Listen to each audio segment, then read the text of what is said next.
Good morning, Philippines, mga kabarangay, mga kababayan, mga kapatid.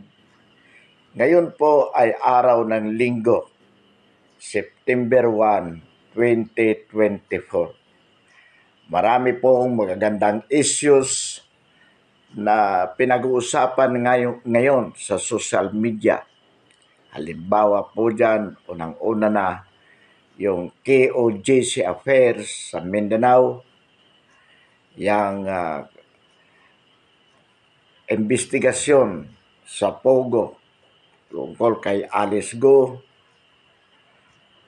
yung OBP budget hearing for 2025, at yung patuloy na investigasyon na ginagawa po ng Quadcom. Sa atin pong pag-analisa, mga kabarangay, mga kababayan, mga kapatid, tila baga nagtagumpay ang administrasyon na i-divert ang atensyon ng sambayanan mula po sa pagiging bangag na Pangulo ng ating kasalukuyang presidente patungo po dito sa mga issues na ito.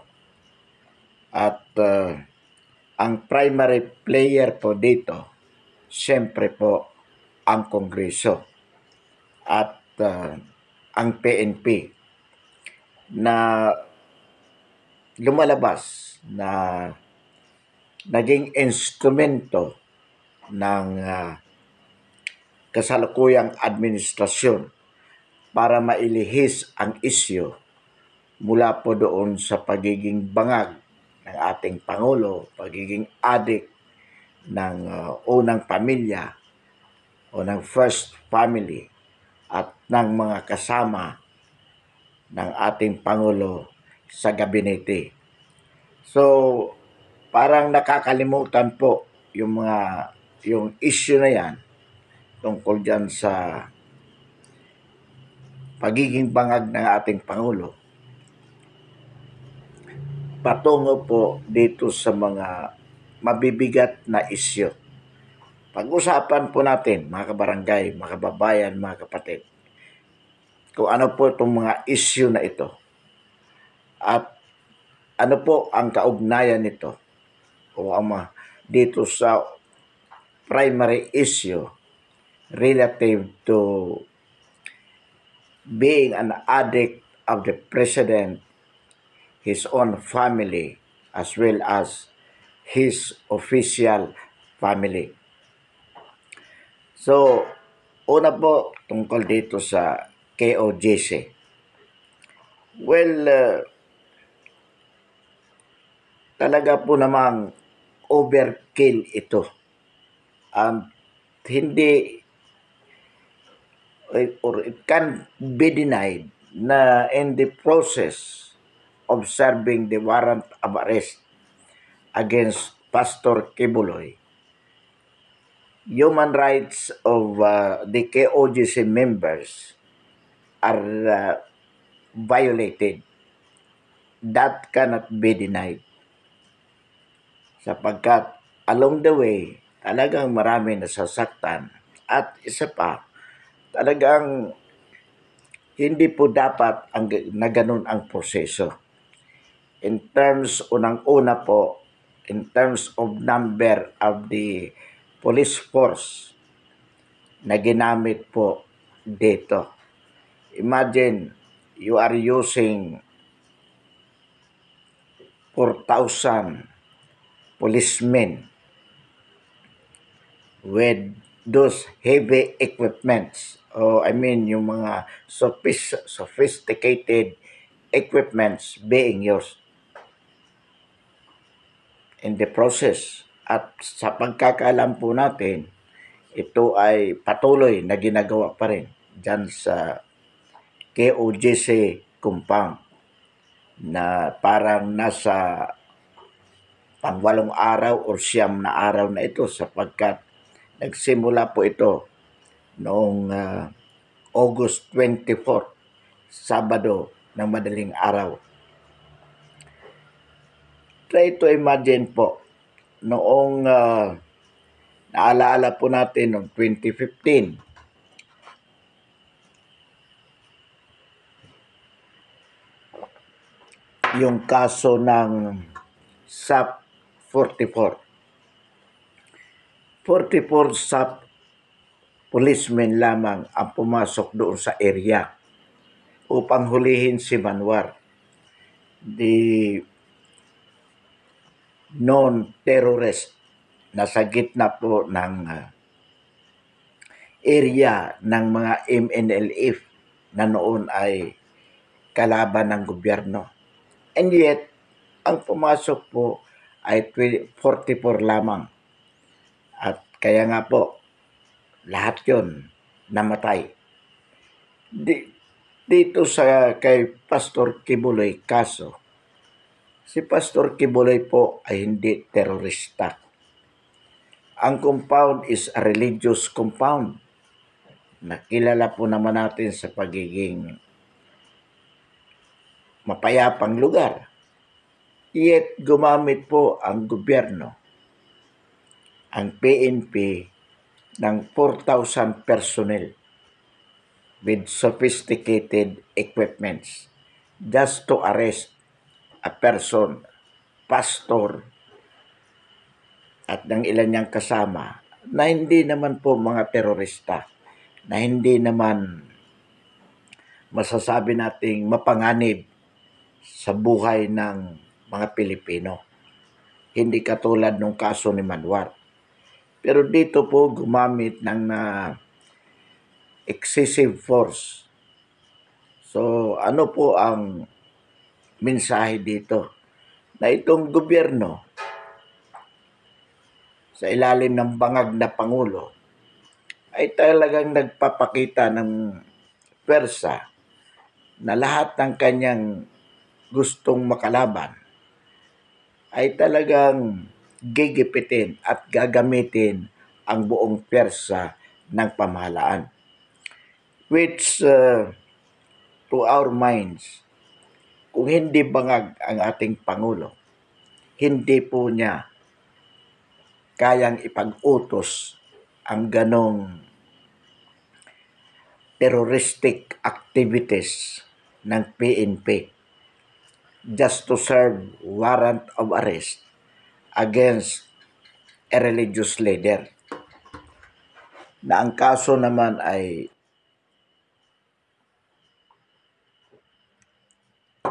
hindi nagsisilbing panganib sa sambayanan sapagkat ito ay more of private offense. Yung bang iilan lang ang apektado, halimbawa yung nagsusumbong na sinasabing ni-rape siya, inabuso, yan ang kaso. It has nothing to do with peace and order in terms of malagay sa panganib ang seguridad ng bansa, ang seguridad ng sambayanan. Kaya by hook or by crook, kailangan hulihin at gamitan ng malaking pwersa ng gobyerno. So yan po ang KOJC affairs. Dito naman po sa budget hearing ng OBP, kung napanood po natin mga kabarangay, mga kababayan, mga kapatid, makikita po natin that it was designed for no other purpose but to pin down the Vice President. Kung mapupuna po natin, ang chairman ng committee, Appropriation Committee sa Lower House, ay binigyan ng napakahabang liwi na oras si Franz Castro upang paulit-ulit nabusisiin ang budget noong 2022 with the alleged 125 million being used by the OVP within 11 days. yun po ang paulit-ulit na nire-raise ng Bayan Muna Representatives o ng ACT Representatives in the person of Franz Castro. At binigyan naman siya ng napakahabang oras upang paulit-ulit na maipahayag yung kanilang pagnanais na ibilad sa kahiyan ang OBP, implying that the OBP is one of the most corrupt agency, considering the fact that within 11 days nagamit yung confidential funds na 125 million. So ano po yung ating kumbaga palagay tungkol dito po? Pilit na ang purpose for it was to inject into the minds of the public indirectly na corrupt ang ating Vice Presidente.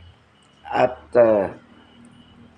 ito po, katulad nga ng lumalabas na rumors noon, ang gagamitin nilang unang dahilan kung bakit kailangan ma-impeach ang Vice Presidente.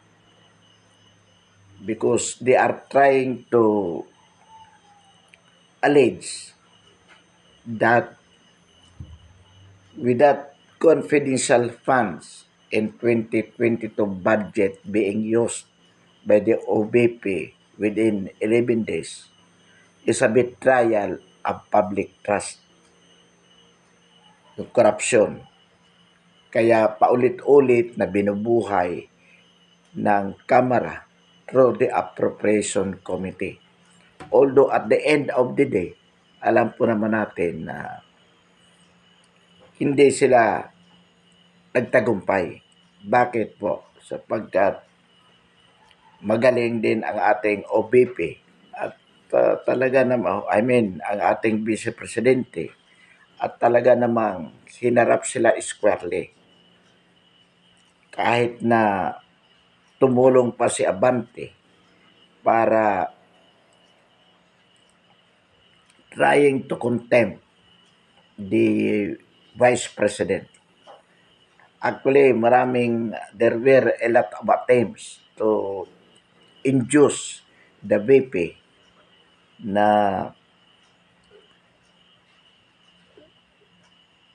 makontempt.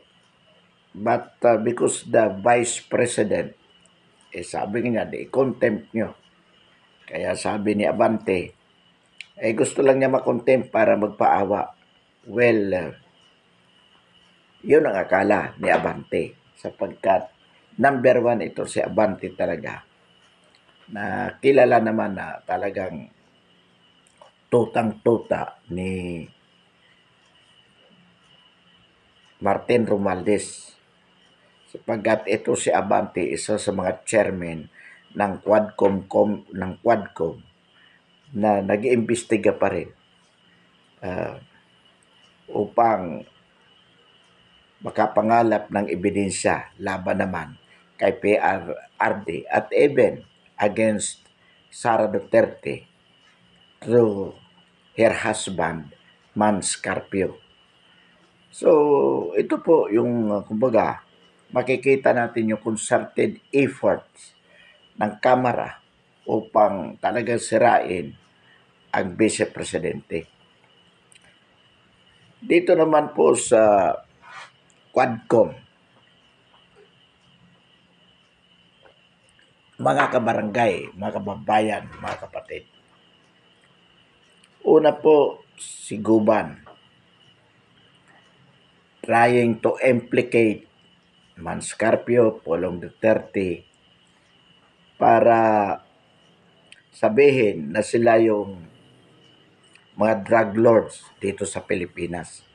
At sabi nga ni Guban, mas malala ang drug syndicate noong panahon ni Duterte kaysa kasalukuyang administrasyon ni PBBM. At itong huli, mga kabarangay, mga kababayan, mga kapatid, naging testigo si Espinedo. Si Jobe Espinedo, ito yung pinakasikat na PNP personnel noong panahon ng Duterte administration, sapagkat ito yung nakilalang berdugo ng mga drug lord na kung saan siya naka-assign, namamatay doon yung mga drug personality. Katulad halimbawa sa Albuera Leyte, kung saan kahit nakakulong si Rolando Espinosa, napatay po yun sa loob ng bilangguan, with Espinedo being then a newly installed chief of police ng Albuera Leyte. Afterwards, inassign po siya sa Misamis Oriental, kung saan napatay naman ang mga parohinog, kilalang drug lords sa Mindanao. At after that, sa Iloilo, kung saan yung isang mayor doon, yung Bilog, hindi naman napatay pero nagtago. But then, meron din mga ilang drug personalities na namatay sa Visayas. At it was recognized na talagang may connection kay Espinedo. And precisely dito po sa hearing, with Espinedo being the witness, the resource person of the Quadcom, talagang Espinedo was trying to link directly PRRD, both in the EJK and being the drug lord. Sapagkat ang sinasabi po ni Espinedo sa kanyang sworn statement, una, talagang may utos sa kanya na patayin ang mga drug lords. So in other words, he was trying to link the President, PRRD, dito sa mga human rights violations sa EJK related to drug war. Although, ang sabi niya, inutusan ako ni Bato na talagang linisin ang Albuera Leyte, ang Osamis, by all means. Trying to imply na yung utos na yon na linisin, kasama yung utos na patayin yung mga drug lords. Yun po ang sinasabi ni Espinedo. And secondly, sinasabi niya na ang talagang drug lord dito, mismo si Bato, yung PNP chief at the time, at si Bongo. So, pag nirelate mo yung si Bongo at si Bato being the drug lord or protector ng mga puser, may trace mo directly kay PRRD yan. Because Bongo was the closest aide of President Duterte at the time. And si Bato ay chief of the PNP installed by President Duterte right after he won the presidency. So in other words, pag sinabi ni Espinedo na talagang ang drug lord protector ay si Bato at si Bongo, ay ibig sabihin noon, si Duterte ang drug protector through Bato de la Rosa and Bongo. And in fact, Espinade was even trying to say na talagang ang nag-utos sa kanya na patayin tong mga drug lords na to ay si Presidente Duterte, because according to him, he was directly reporting personally to the President. Sabi nga, kahit hindi pangkaraniwan, it is not very common that a major at the time would be reporting to the President. Yet, in his case, he was directly reporting to the President, trying to say na yung mga pinagagawa niya ay mayroong personal na basbas o to sa kanya ng Pangulo. So anong ibig po sabihin niyan? Yung mga ginawa niyang pagpatay talagang mayroong directly o mayroong direct na utos mula sa Pangulo. Mayroong direct na kautusan.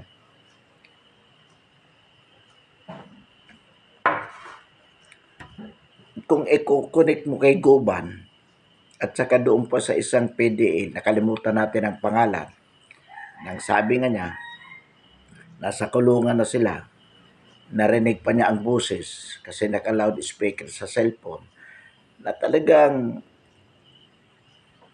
isang General Padilla ay inutusan na yariin o patayin yung mga Chinese national na mga drug lords na nakakulong na.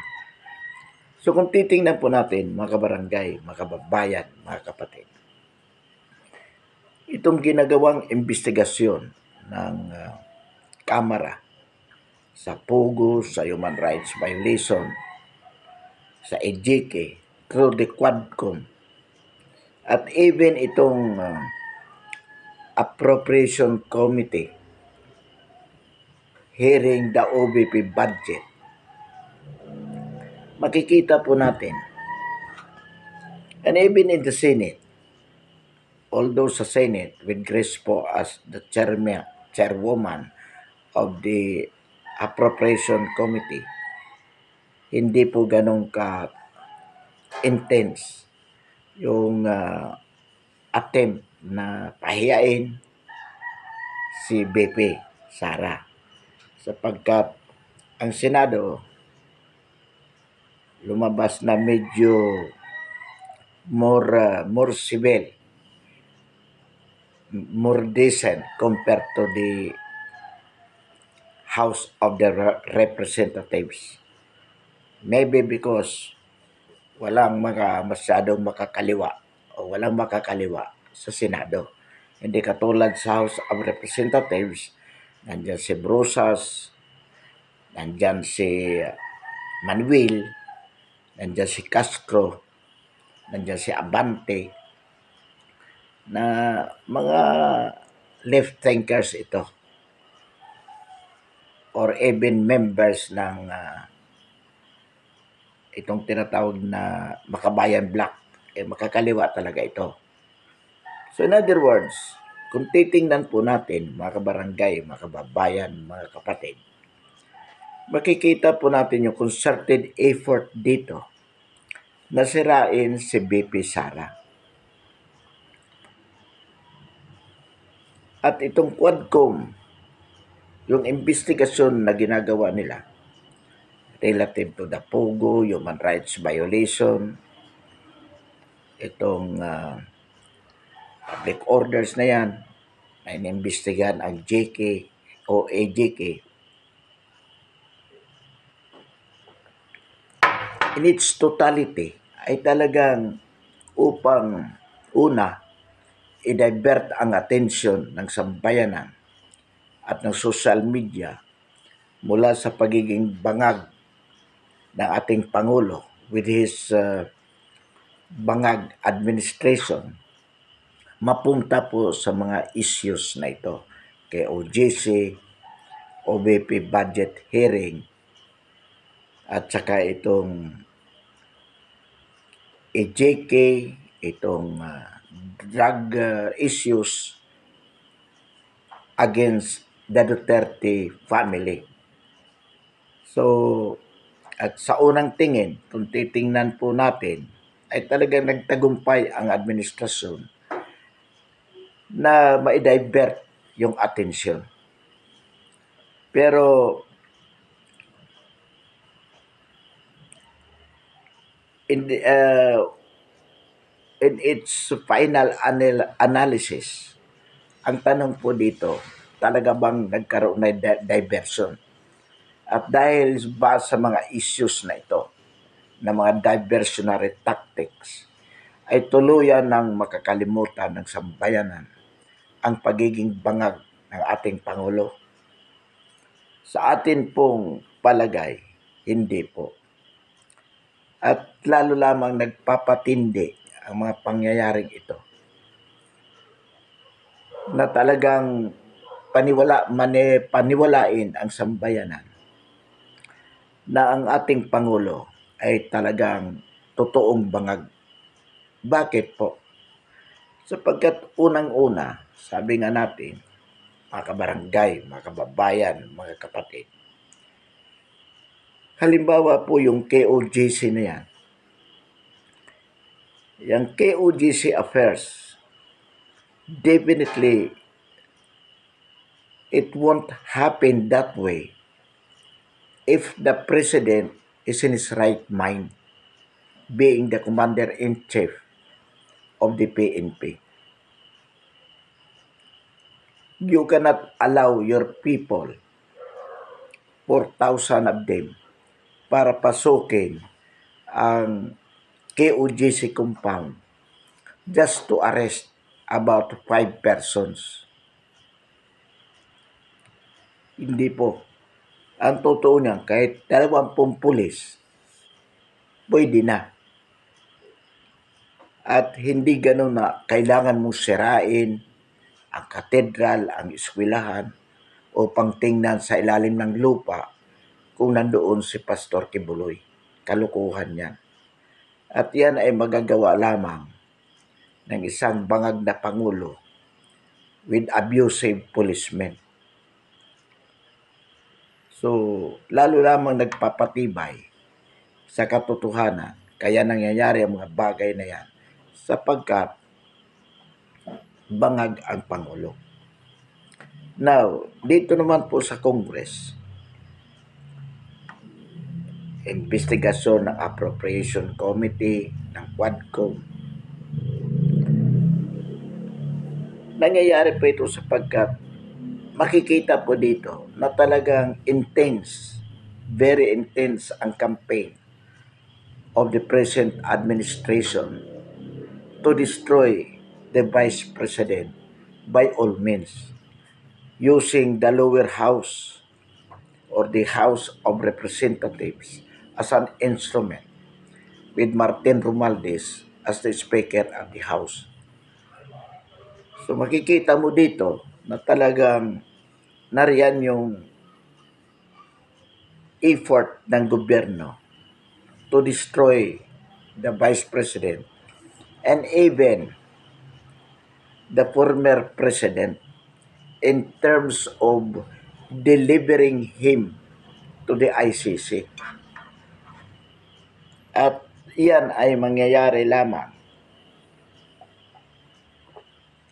Unang nangyayari because the President, being a drug addict, is out of his mind.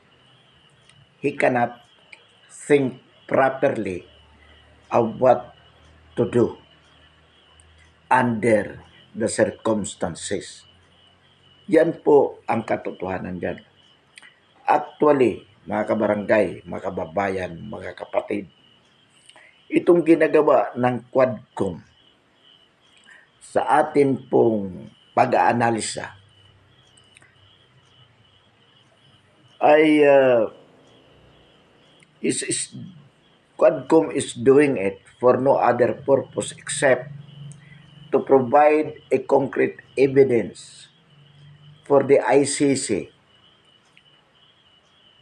to legally issue warrant of arrest and finally convict PRRD.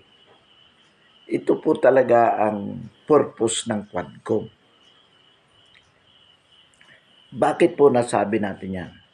Because in all investigations which Quadcom is doing, makikita po natin that everything is directed towards implicating the President. Halimbawa po sa Pogo, they are trying their best to implicate Harry Roque being the mastermind of this Pogo affairs with Alice Go. Sapagkat Harry Roque being the spokesperson of PRRD at the time. So, kung ma-establish yung link ni Roque, not just as a lawyer of the Pogo personnel, masasabi na ang likod nito ay si PRRD sapagkat Roque is one of the closest person to PRRD. Samantalang po, kung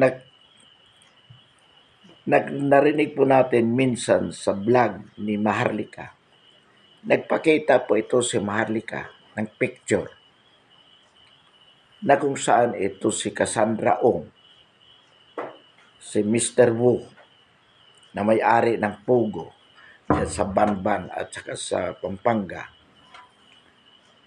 ay may picture with the First Lady Lisa Araneta Marcos and even together with Ferdinand Marcos Jr., the President himself. Because according to Maharlika, isa sa biggest campaign contributor ni PRRD, ni PBBM noong 2022 ay itong si Mr. Wu na may-ari ng Pogo na iniimbestigahan ngayon. So sa halip na i-blow up yung ganong aspeto, yung linkage between Mr. Wu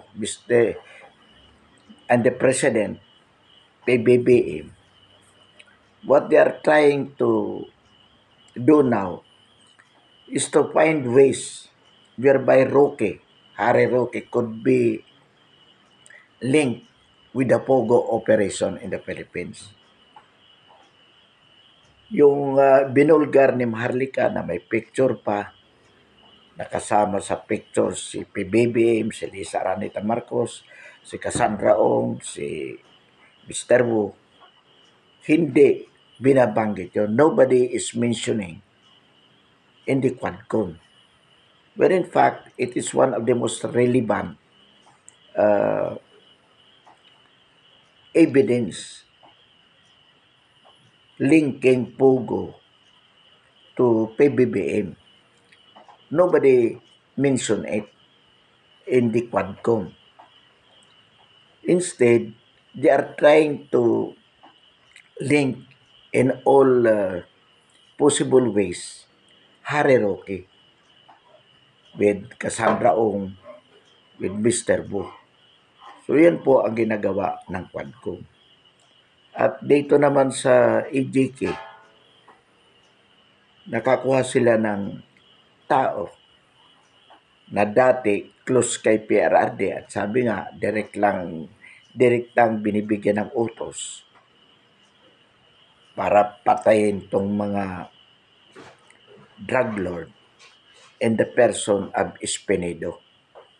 So, with that, makikita nila na talagang PRRD was directly involved dito sa mga EJK o patayan relative to the drug war. Pero tingnan po natin kung ito bang statement ni Espinedo could directly link the president from the legal point of view. Ang sabi ni Espinedo, kasi ang utos sa akin, linisin ang Albuera Leyte at ang Misamis at saka dito yung Iloilo mula sa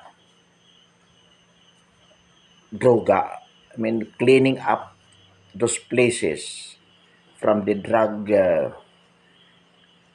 environment. Ang tanong, yung bang utos na linisin ay will directly link the president being the commander-in-chief of the PNP at in the person of PRRD at saka in the person of Bato de la Rosa being the PNP chief. Kasi sabi na, pag sinabi mong linisin, lahat na pwede mong gawin. We don't agree. Kalokohan po yan, mga kabarangay, mga kababayan, mga kapatid. Una, even if it was in the mind of Espinedo, when that marching order was given to clean up, and in fact, he killed the drug lords in the area where he was the chief of police at the time, legally speaking, cannot link the president. Bakit po? Sapagkat, una, you can only convict a person with an evidence beyond reasonable doubt. Yan po, that is the quantum of evidence o yung kailangan ebidensya para ma-convict mo ang isang tao. Proof beyond reasonable doubt. Sinabi, assuming, at yun naman, tinatanggap ni Bato, Espinedo, linisin mo ang Albuera mula sa droga. Was that order include killing? Well, sabi ni Espinedo, sa police parlance. Yun ang ibig sabihin noon. Pag sinabi mong linisin by all means, kasama yung pagpatay. Well, that was in his mind. At pwede naman talagang makasama yon. Bakit? Sapagkat kung lumaban ba, arestuhin mo yung drug lords at lumaban at nalagay sa panganib ang buhay mo, ikaw police officer.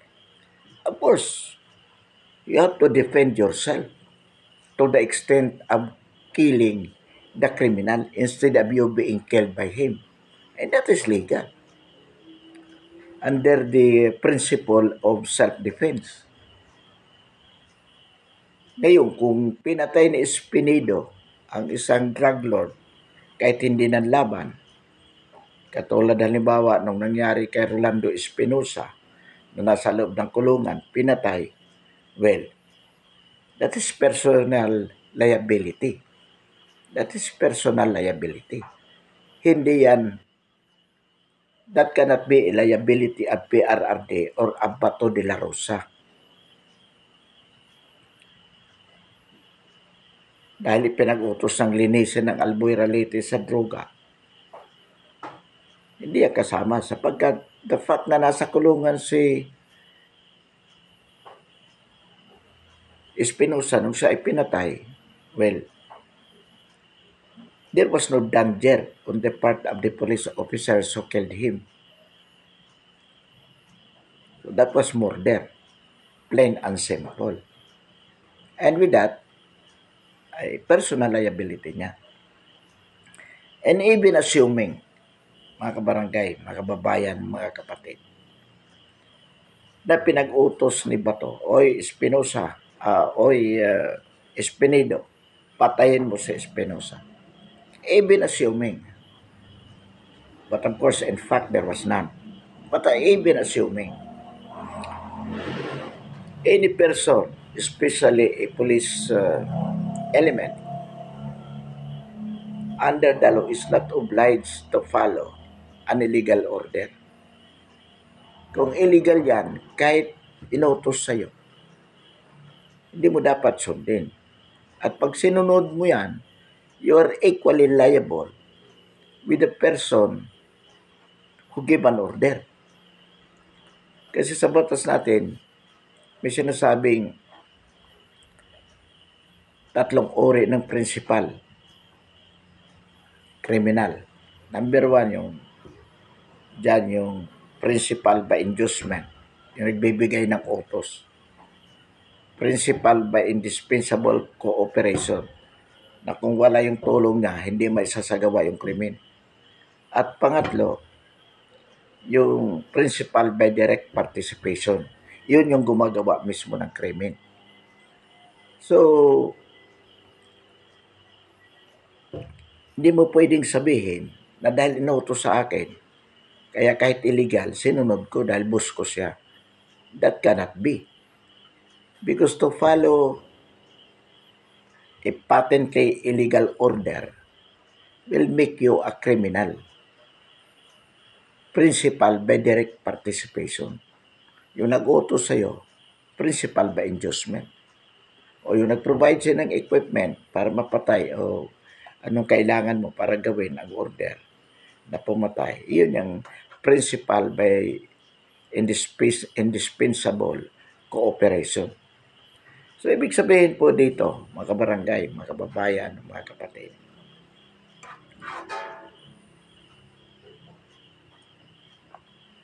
assuming, katulad ng pinalalabas na Espinido, that there was that order to kill the drug lords,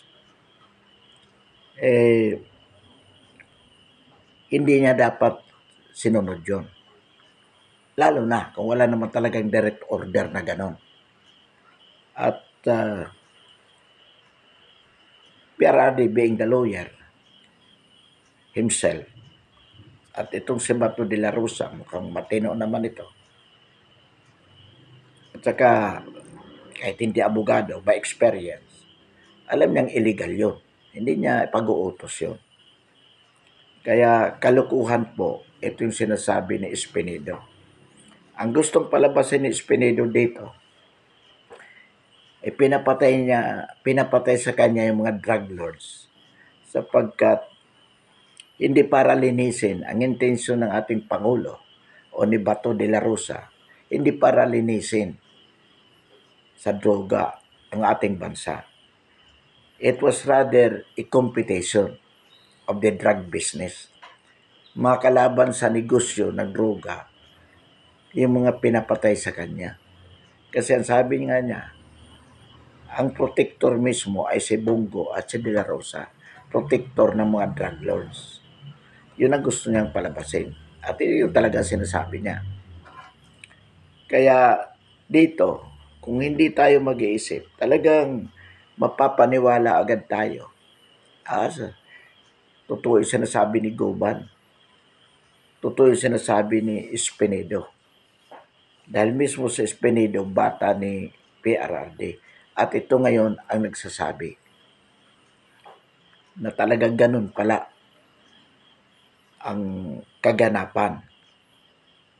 Ang tanong dito mga kabarangay, kababayan, kapatid, ano ang motibo ni Espinido para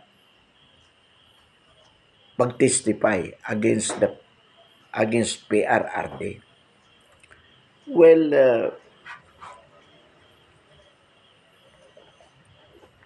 ang sabi niya, what motivated him was to tell the truth.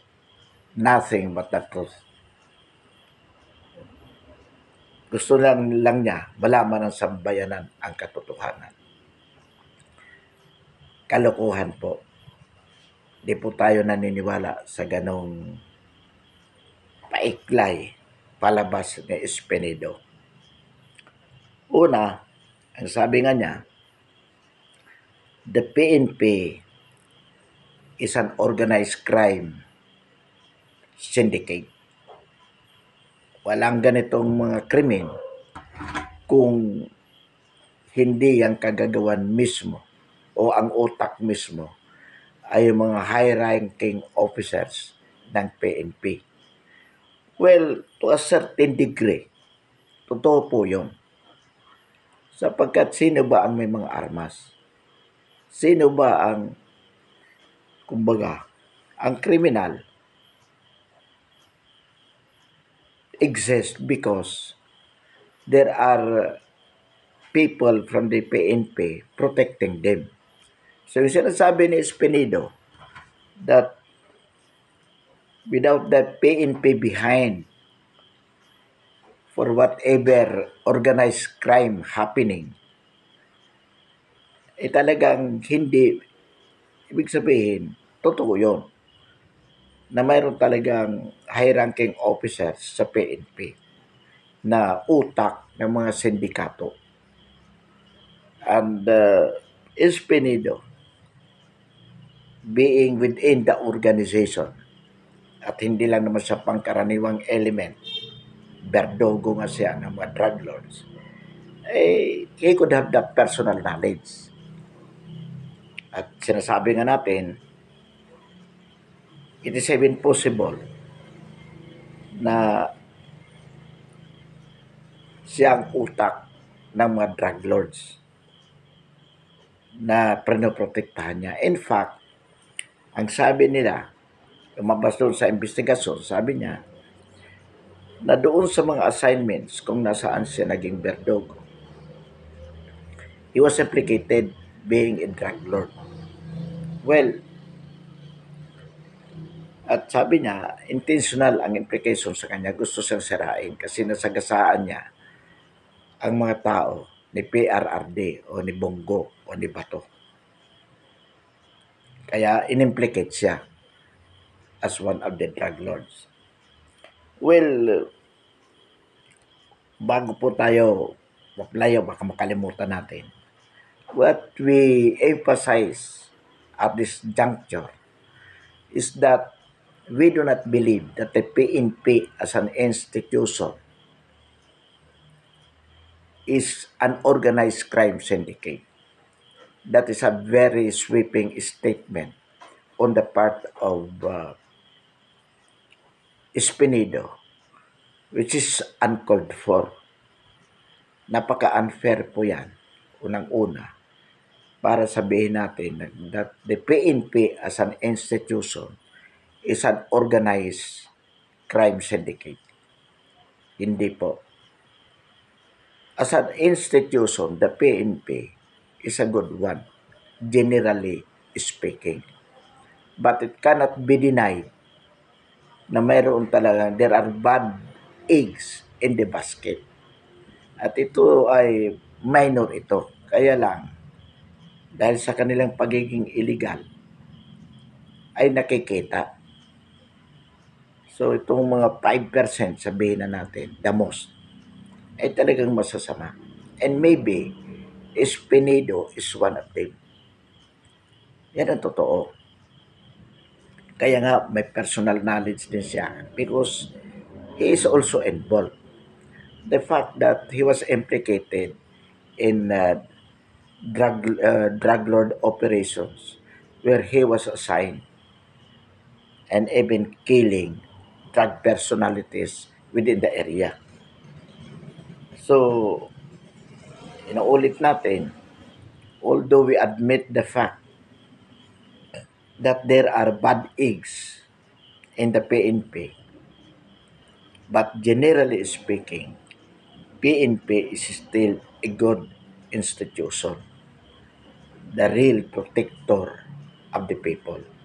Yan po yung ating paninindigan, paniniwala tungkol sa nabanggit na institution.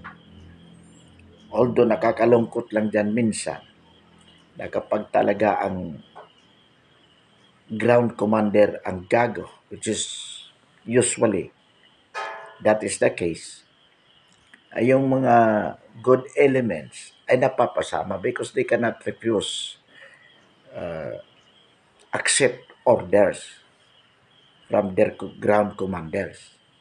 So, halimbawa dyan sa 4,000 police elements utilized to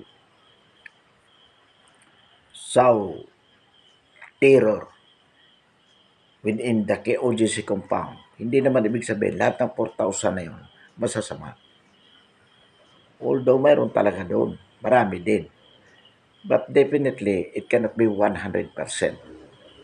So, yan po yung kaso.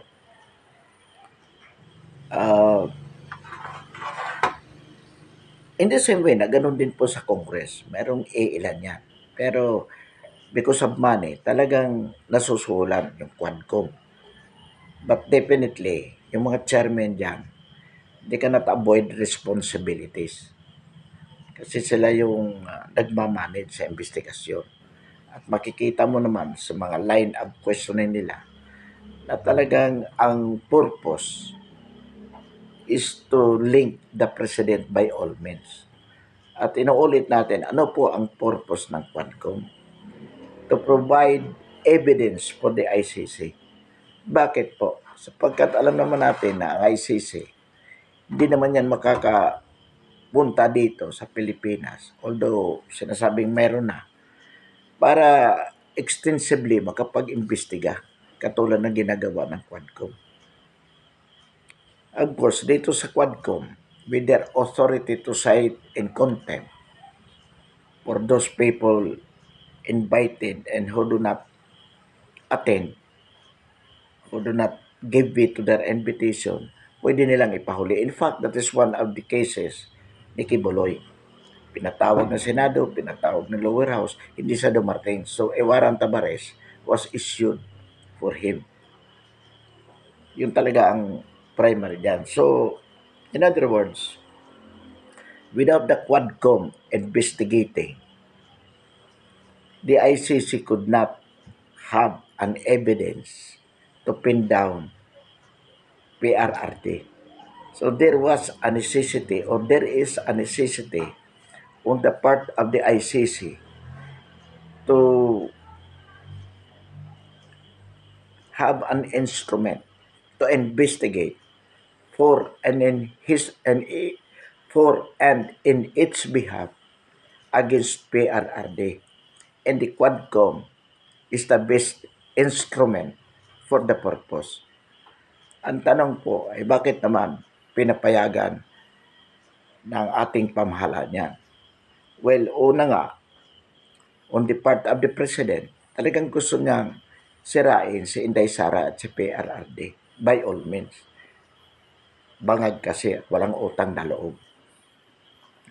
At ginagamit niya ang kanyang pinsang buo, si Martin Romualdez, who is the Speaker of the House, para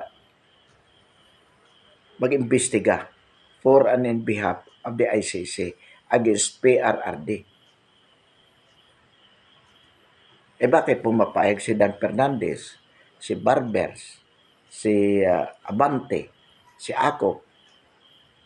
Ba't pumapayag sila na magpagamit? Because of money. May pera, napansol, mayroon. Bakit po? Imagine in 2024 budget, there is 700 billion unprogrammed funds. Itong 700 billion na yan, that is left to the discretion of the President kung saan niya gagamitin. So, gagamitin niya pansohol. Kailangan ng mga congressmen ito, even senators, na magkaroon ng pera because of the coming election. Kaya nga sinasabi natin, sa 2024, baka ma-impeach ang ating Vice President using the money of the administration para bilhin ang congressmen at ang mga senador. In fact, kailan lamang sinabi na naman ni Castro that the spending on the part of the Vice President of the 125 million confidential funds in 2022 is an impeachable offense. At ito lang ang pwede nilang gamitin against the Vice President. Kaya nga paulit-ulit nung appropriation hearing, paulit-ulit na nire-raise At hinahayaan naman ni Kimbo, yung chairman ng committee, na ulit-ulitin ni Franz Castro. Kahit ayaw sagutin ng BP, sige, for the records. Anong purpose nun? Sabi nga ni Manuel, kasi nanonood sa atin ang sambayan ng Pilipino. Nanonood ang publiko. Kaya dapat sagutin ito ng BP at ipaliwanag. Even if there was an objection already on the part of each member na hindi na dapat pag-usapan yan kasi napag-usapan na ng 2023, 2024 budget, napag-usapan na yun. Ang nag-object po dyan yung dating Pangulong Macapagal Arroyo. Pero hindi nila pinakinggan yun. Patuloy pa rin. O sige, Castro, banggitin mo yan. Sige, tuloy-tuloy pa rin. Ano ang purpose? Una, para mabuhay yung issue ng confidential funds ng 2022. At yun ang gagamitin nila para sa impeachment against the Vice President. Because so far, that was the only issue na pwedeng maibato sa Vice President. So, yan po ang katotohanan, mga kabarangay, mga kababayan, mga kapatid. Kaya, inuulit po natin itong mga issues na ito. KOJC, itong OBP hearing budget, itong continuing investigation ng Quadcom, all are designed to destroy their political rival in the person of the OBP.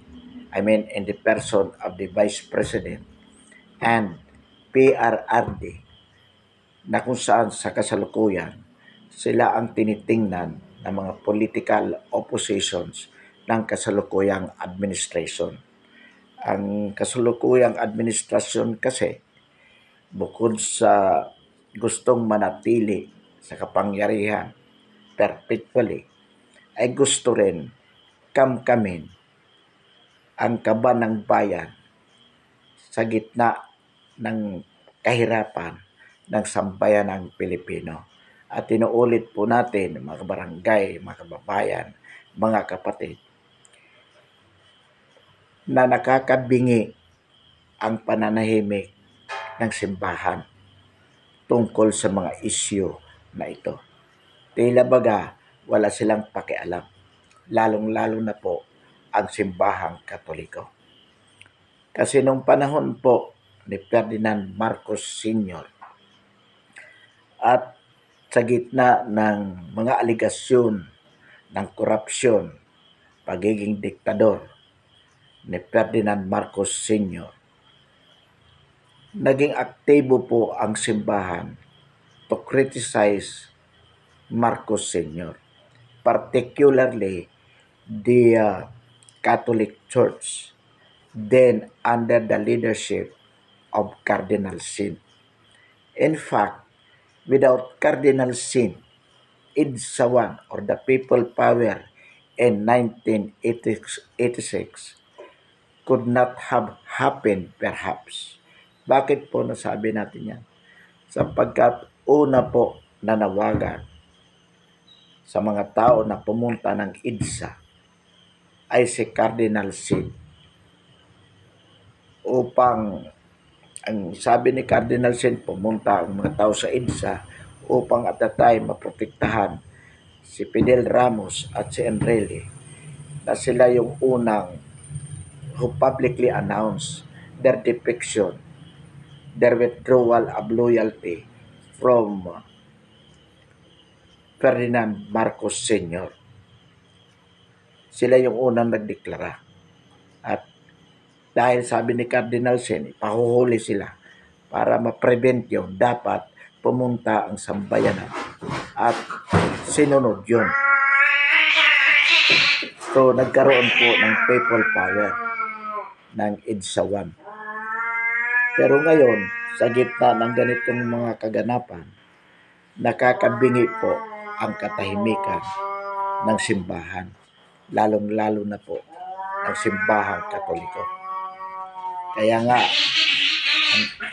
minsan, na itatanong natin, pong pati ang simbahan nabili na rin ni Lisa Araneta Marcos na asawa ng ating Pangulo.